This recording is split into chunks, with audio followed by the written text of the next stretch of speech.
we need to give the mayor's office the room to operate these, and then we can learn from it if, once we do some of these. But, we're also going to have a lot of different sites, different demographics at different sites, and so we can't just sort of be overly prescriptive. That's Seattle City Council member Eddie Lynn talking about a council committee vote this week on some amendments to fine-tune the mayor's plan to expand the amount of shelter spaces in Seattle. One big issue, what sort of buffers are needed between these sites and schools or child care centers, for example? There's been a shift in position for a few council members this week, so how might that affect the rollout of this program? Plus, a change in direction for the Seattle Metro Chamber of Commerce, and a big decision about data centers locally, too. All this and more on Seattle News, Views, and Brews this week, your coffee break political podcast. I'm Brian Callanan. I am a host on the Seattle channel.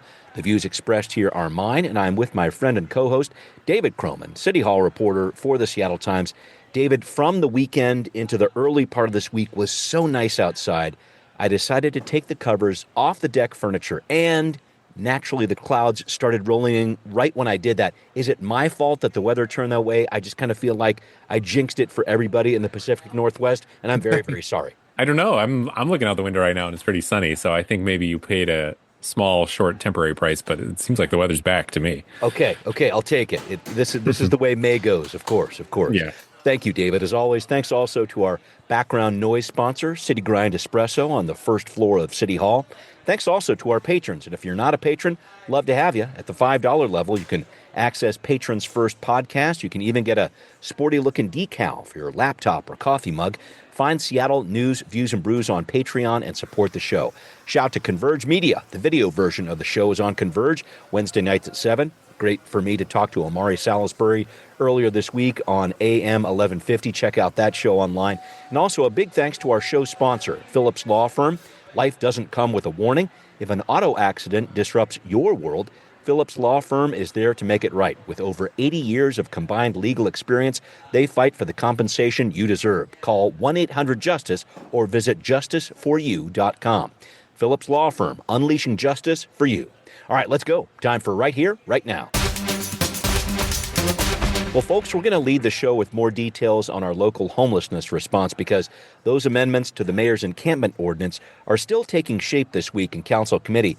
And David, there was a big issue I heard the council members talking about this week at their press availability, the idea of setting up buffers for city-endorsed encampments so they're a certain distance away from schools or parks.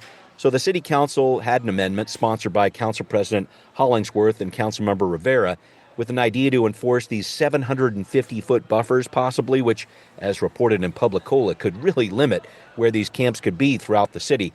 So I heard this week from the council president that she was going to withdraw that amendment and see if social service agencies here locally could provide a better idea of what those buffers might look like.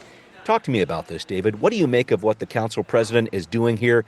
And what are your thoughts overall on this whole buffer issue? I think the buffer issue, it kind of gets to the heart of why this is a little bit easier said than done. And it also kind of gets to the reason why there's going to be neighborhood opposition is this perception that maybe these shelter sites, whatever they may end up being, could be unsafe or unsightly. It kind of gets to the challenge here of just how do you put these sites in locations that maintain good relations with the neighborhood, and also how hard do you press on the city writ large to get these sites set up? Because if every single site goes through the kind of process and hand wringing that yes. sometimes we see, then basically they're never going to get to 4,000 units. Yeah. But at the same time, the other side of this is you want them to succeed, and so you want to have some kind of neighborhood interaction. And so I think it kind of gets at the whole tension underlying setting up this level of shelter is there is no way that you can get 4,000 units without it being at least semi-apparent to most people in the city. They're going to have some interaction with it. So here you have an example of the council sort of trying to legislate distance between neighborhoods and those shelter sites. But I think maybe a realization that you just can't really do that in the same way that you could before and still get to 4,000 units. Yeah, and we touched on this last week with regard to these good neighbor agreements the city's trying. They're really kind of tying to these new shelters, I should say. Councilmember Kettle was making the point this week that if these community engagement plans that the city's trying to do, if those agreements are effective, then the city wouldn't need buffers as much, right? Do you see where he's going with that one? Yeah, that's the idea. The hope, I yeah. just don't think, I just don't know that there's any way to predict every variable until you've actually got sites up and running. It's sort of the old, we don't know what's in the bill until we pass it. It's Right. kind of, we don't know what's going to work and what's not until these things exist. And I think the reason perhaps for the withdrawal is some pushback on, precluding certain arrangements before they're given a chance to succeed and getting in the way of the larger goal of setting up shelter and what that means. I think in Hollingsworth comes at this, because she's from the pot business and has some memory of the buffer zones that were put up for pot shops around the city. So therefore saw this as an appropriate approach here. At the same time, I think if you ask pot shop owners, it's really hard to find places to set up in the city because of those buffer zones. And so I would anticipate that part of the reason that this was withdrawn was fear about, again, killing this effort before it really even gets a chance to get going. Yeah, I guess for me, it always gets complicated when maps get involved. I've got this throwback memory that just kind of clicked in when you were talking about this. Mike O'Brien, the former council member, and this has got to be close to 10 years ago here, they were talking about, okay, camping, we don't want to allow it on city streets and things of this nature. So his proposal was, well, you know what? Let's set up areas and put it on a map where people can camp. It's like they're endorsed. If you want to camp here in this park area, go for it. And there was a huge pushback on that one. I mean, when you're actually putting it in black and white saying, yep, it's okay to camp here. You know what I mean? That really changes the dynamic when you have to put it down in black and white, put it on a map. It does, yeah, because people can look at their home and count how many steps they are from proposed change. This always happens with zoning conversations we're seeing this now. There's sort of these abstract ideas of density and, growth. It's not until the city actually releases the maps that you see the real pushback from neighborhoods, because people are in theory in favor of something until they find their house on a map and see that it's going to affect them in some way. And then that's when the pushback comes. I think, again, the council members who are pushing for these kind of good neighbor agreements and buffer zones are making the argument that if you put one site in and it goes drastically wrong with the neighborhood, it's going to make it really hard to do more in the future. I think that's probably true. That's probably not an incorrect assessment. The mayor's office agrees with it. They say they want to do that too. Again, as we've said a bunch of times, though, it's how do you ensure success and decent relationships with the surrounding neighborhoods without turning over, basically giving them veto power over this effort. That's a tough line to walk. Yeah, for sure. Well, again, following up on last week's big news about local officials aiming to shut down the King County Regional Homelessness Authority, the county council this week is discussing legislation that would require the King County executive to assess and report on the KCRHA's corrective action plan, a plan that's due on May 23rd, so just a few weeks. An initial briefing has been set for June 15th from the executive. A longer report on how to possibly transition contracts away from the KCRHA is due on August 1st. David, I know there's a lot happening here, but you wrote recently about this in the Seattle Times, how shutting down this agency and the speed at which that happens could have an impact on people who are homeless and the agencies that serve them. Yeah, I think that the biggest fear is a repeat of the standing up in the first place. Okay. Because when they established the King County Regional Homelessness Authority, there was this massive bureaucratic shift away from county and city government into the central authority. A lot of people got laid off. So there was just the technical piece. And then a lot of these, the contracts, when they went over there, they had to go through all these new processes. There was this huge lag at the outset of providers getting paid. And it was seen as a pretty traumatic event for a lot of homeless service providers and nonprofits. And their biggest fear is that even if they think that the Homelessness Authority is not doing a very good job, and maybe even in theory support its dissolution, they are very scared about going about that in a way that repeats how difficult it was setting up in the first place. Yeah. Basically having contracts get lost, having paychecks get lost. I'm sure most providers have a person at the agency that they deal with. Losing that person, maybe that person gets laid off. And so there's just a lot of caution being urged around, because the political momentum is pretty clearly in favor of dissolving the agency. I'm seeing that but too. I think there is some concern about, okay, sure, maybe it's okay to dissolve it, but are we sure that what we're going to replace it with is better and more effective? And no one has a great answer for that just yet. Yeah, I remember I was talking with Councilmember Kettle about that, the Seattle City Council this week, and he had this point that, hey, we know what KCRHA is a little bit, but we don't know what KCRHA 2.0 looks like. And that idea of transitioning to it is going to take some time. From what I've seen from Councilmember Dombowski on the county council here, it looks like there's a plan to make this happen within the span of a year. I saw a 12-month figure out there.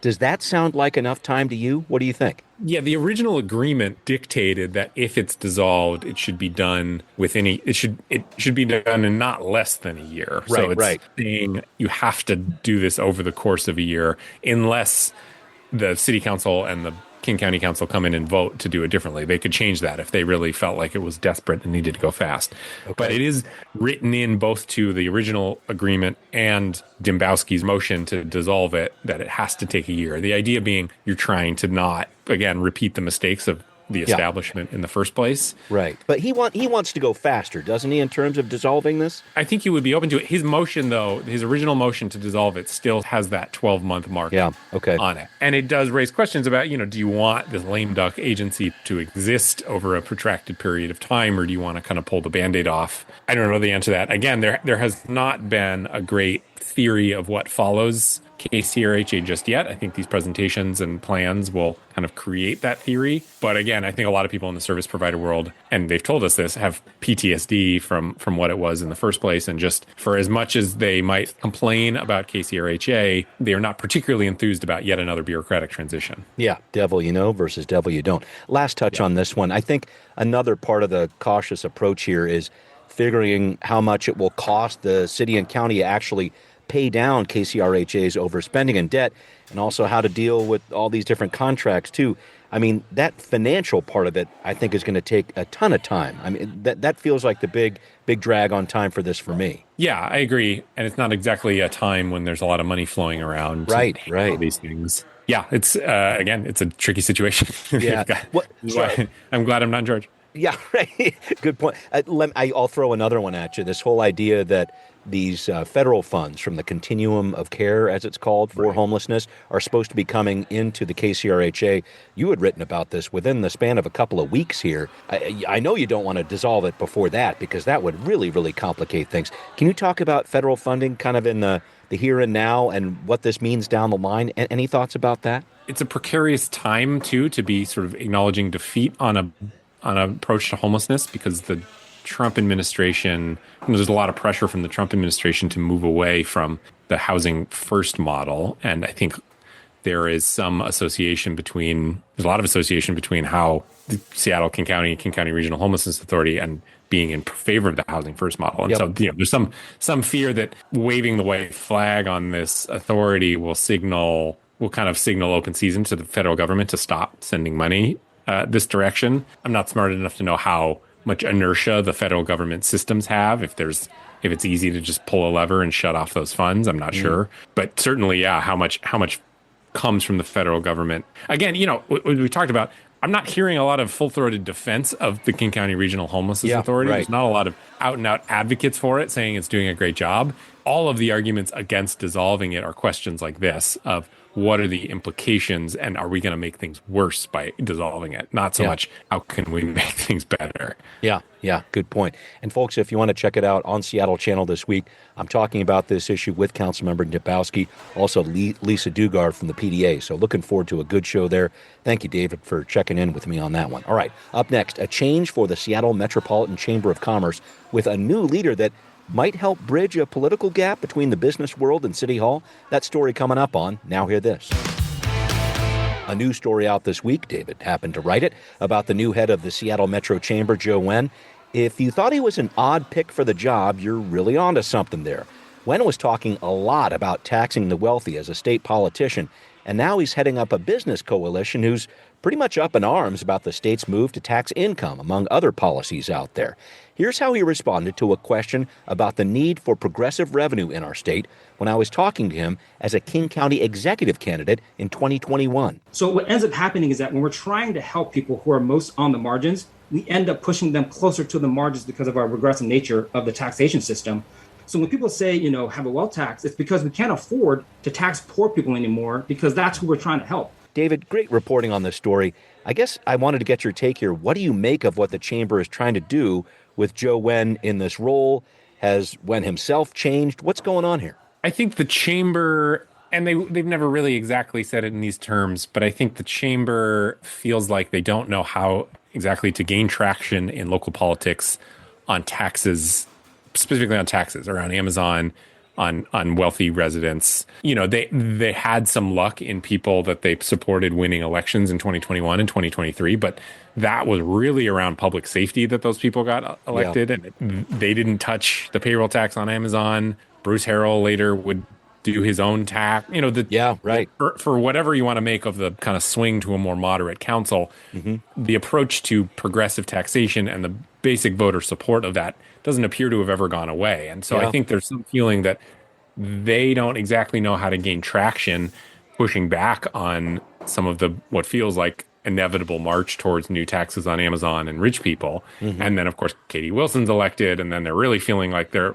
lost at sea. And so in Wynn, they feel like they have kind of the perfect mix of a guy who got his start as a progressive firebrand. He was kind of hailed as, when he was first elected, as, you know, this new wave of young progressive Democrats coming into power, but who over the last 6 or 7 years has drifted away from that kind of progressive firebrand approach. He's taken a softer tone. He seems to be kind of playing politics a little bit more. He's worked well with more moderate and business types. And so they see that they kind of have this guy who has walked the progressive walk, but is at this point no longer the progressive pro-tax firebrand that he used to be. And in that, they think they have somebody that can support their policy positions, but who might open doors into Mayor Katie Wilson's office or Executive Gurmai Zahalai's office in a way that maybe some of their past leaders did not. It's a bit of a gamble, I will say, because they're banking on Mayor Katie Wilson caring about who's in charge of the chamber and being open to listen to that. But, you know, Joe Wynn said if Bruce Harrell had been elected, he probably wouldn't be head of the chamber at this point. So his marching orders are pretty clear, which is make inroads in a progressive city hall. And if you can't reverse new taxes, at least slow their rise. Yeah, I guess that was my next question here, is what kind of impact do you think Joe Wen can have? Your colleague Danny Westneat was writing about this a few days ago. The mayor's actions may be pushing big business away from the city in the terms of some of her rhetoric, etc. Can he help in that regard? Where do you see that interaction happening? Yeah, he after the piece published this morning, he texted me and said that he thinks the budget discussions will be telling if my hiring worked or not. And so he's kind of setting his own benchmark. It's basically if when the city council takes up the budget next year, if the conversation is around new taxes on Amazon and new progressive revenue to close the budget hole, then it's not working. Then his job is not complete. If they are talking more about cuts and paring back programming and fixing the sort of basically out of whack budget formula that has dogged the city for years, then he'll see himself as successful. He's being pretty aggressive. He's meeting with a lot of the council people pretty regularly, and he's had some conversations with the mayor, as far as I understand it. So, you know, he is just one guy in the city, and the chamber isn't an elected office. So if City Hall wants to ignore them, they can. But their hope is that they're making a play here with somebody who they feel, even more than their past CEOs, can kind of speak the correct language, and that will open some doors. Yeah, and look forward to this as well, folks. Later this week, the mayor is talking about some of the different budget activity that's happening in the city, waiting on an announcement from her later on this week. I'll tell you more about that when it unfolds on Seattle Channel. Also on the docket for the city council this week, a vote to cancel the creation of a stadium district. We have talked about that on the podcast, moving its way through a final committee vote. And then something I thought was interesting, David, a move to vote the shared streets ordinance out of the Transportation Committee onto the full council. So shared streets are designated streets where pedestrians, cyclists, and vehicle traffic share a portion or maybe all of the same street. This is based on a state law passed last year. It says pedestrians have the right of way over bikes, bikes over vehicles, and the maximum speed is 10 miles per hour. David, this kind of sounds like a big deal to me, but we don't know where these streets would be placed as of yet, right? What do you think about this shared streets thing? No, yeah, it's early. You know, I do think the pandemic had kind of a big sway on how people think about streets. You know, you remember when everyone was in lockdown, they created these, what were they called? Welcoming streets? I can't remember exactly. There you go. What they Right. called them, With the cafes and stuff that would bump out into the street and so forth. yeah, and certain streets where they, if you were in a car and you didn't live there, you weren't supposed to drive through, and it said closed and things like that. Yep. So that was a big shift. I don't know where these end up being. It'll be interesting to follow. I'll give my broad take, though, which is I think that if Mayor Katie Wilson wants to make an immediate mark, outside of shelter, I do think transportation is probably where she could do it most broadly and most quickly, because when the last transportation levy passed, former Mayor Harrell really didn't put any parameters around it. He probably thought he was going to be reelected, and so wanted to give himself a lot of flexibility in how he could spend this transportation money. Of course, he was not reelected. Mayor Katie Wilson was. And so as a result, she has $1.5 billion transportation levy that really does not have any strings attached to it. And while there is, of course, some council involvement, it isn't quite to the level of needing to pass bills. And, she kind of has this money at her fingertips. And so I know this is kind of coming out of the council, and it doesn't really speak specifically to the shared streets ordinance. But I do think that if Katie Wilson wants to reshape Seattle in a way that reflects a Katie Wilson mayor, the transportation sector is probably the place she could do it, and do it the most quickly. We've already seen some of that with the bus lane on Denny Way, right, late, and the Lake Washington Boulevard being bike only for more weekends and for longer. We're already seeing some of that, but I would expect we'd see a lot of maybe sort of aggressive transportation moves during over 4 years of her term. Yeah, for someone who was formerly the head of the Transit Riders Union here in Seattle, definitely that type of issue is in her wheelhouse here. Just real quick, back on the shared streets thing. From what I understand, the city traffic engineer is kind of authorized to set in place procedures as to how roadways would get this shared street designation. Is it something neighborhoods could lobby for, or how do you see this unfolding? Any thoughts on that? Yeah, I don't know. It's a good question. The city engineer, it's always been a pretty powerful position, actually. Right. They have a lot of sway, and sometimes that's more... I actually don't even know who the city engineer is these days. I was trying to remember some more of the DOT names too, but it used to be Don Ho Chang, right? Right. He was the most forward-facing. He had his social media account of just walking around the city and looking at interesting streets. So no, I don't know exactly how this process would go, but again, just a remark on the side that if you're a transportation nerd and want to influence city policy, being the city transportation engineer is probably as good of a job as you could get. There we go. Some career counseling from David today. I always love hearing that. All right. Well, coming up, folks, the people have spoken, and a data center moratorium is in the works for the city of Seattle. That story coming up on What's Next. Okay, so following up on another story from a few weeks ago, the city of Seattle took in more than 50,000 comments pushing back on allowing for large data centers here in Seattle over environmental concerns about possible impact on ratepayers. Now it appears the city has a moratorium in the works here.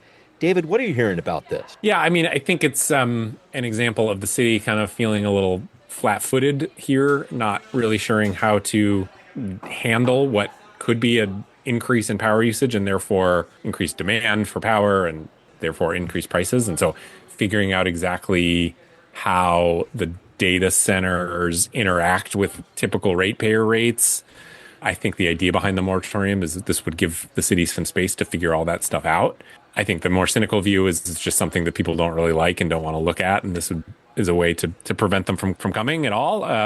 And, so far, maybe it's actually being effective. Two of the 5 data centers that had applied have apparently backed out at this point. So we're really just down to 3. It's one. I think it's an issue that is moving faster than government. Data centers and the companies that are building them are moving as quickly as they can and don't have the same processes as local government. Yeah. And so I think these moratoriums in some ways are panicked responses to trying to wrap their arms around an issue that seems to be moving much beyond their speed that they're used to working at.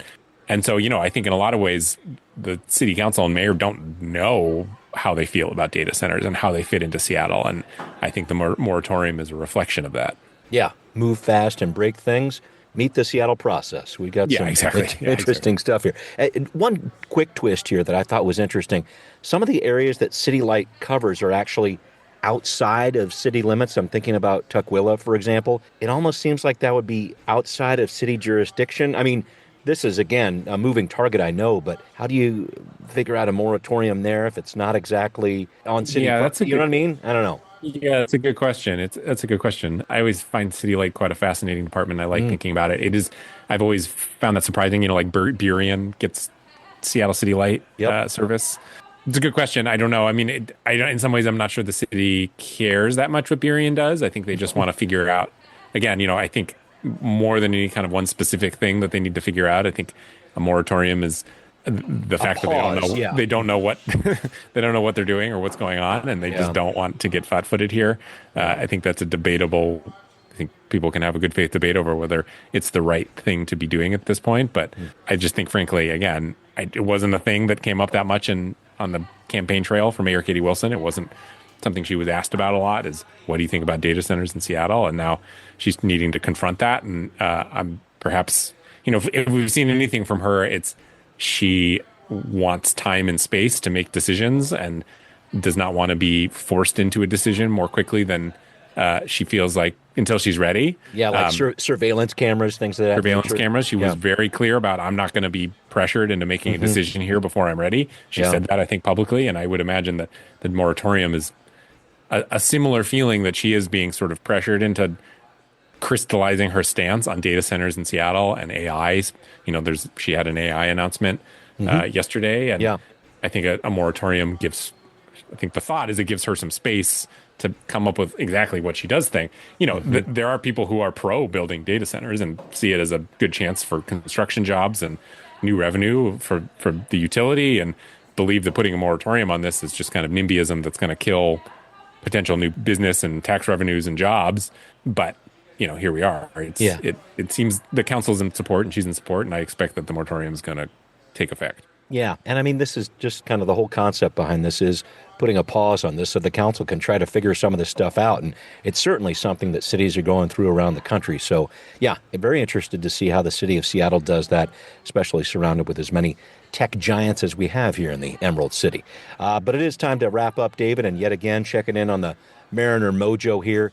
So we had this pitcher for the Atlanta Braves in town this week, J.R. Ritchie, from your ancestral homeland of Bainbridge Island. Were you secretly rooting for him to win against the M's? And don't worry, I won't tell anyone if that was the case. Well, I'm quite a bit older than he is. Okay. I don't have any direct personal connection to the Ritchies. I did see that the Town and Country grocery store in Winslow and near the ferry on Bainbridge on its sign said, we're rooting for you, J.R. Ritchie. And there you go. So I do like the community. I do like the community feel. I feel like last night's game was kind of the perfect scenario. He pitched pretty well. He looked pretty good, and the Mariners still came back and won. Right. They won it off the relief pitcher, which was exactly. Probably the right way to twist that. So, all right. Yeah, exactly. Well, cheers to J.R. Ritchie, and hey, cheers to the M's for beating the best team in baseball early on this week, at least. Thank you, David. Thanks to everybody listening to Seattle News, Views, and Brews, where you can always find out what's brewing in local politics. Please become a patron. Check out Seattle News, Views, and Brews on Patreon. Pledge $5 per month or more, and thank you for the help. Great to have you listening to this podcast on Apple, Spotify, wherever you tune in. To our 14 listeners in Thailand, Kapun Ka, thank you. Thanks also for watching on Converge Media. We'll see you next time. Seattle News, Views, and Brews is an independent production of Callanan Media Services. Copyright 2026.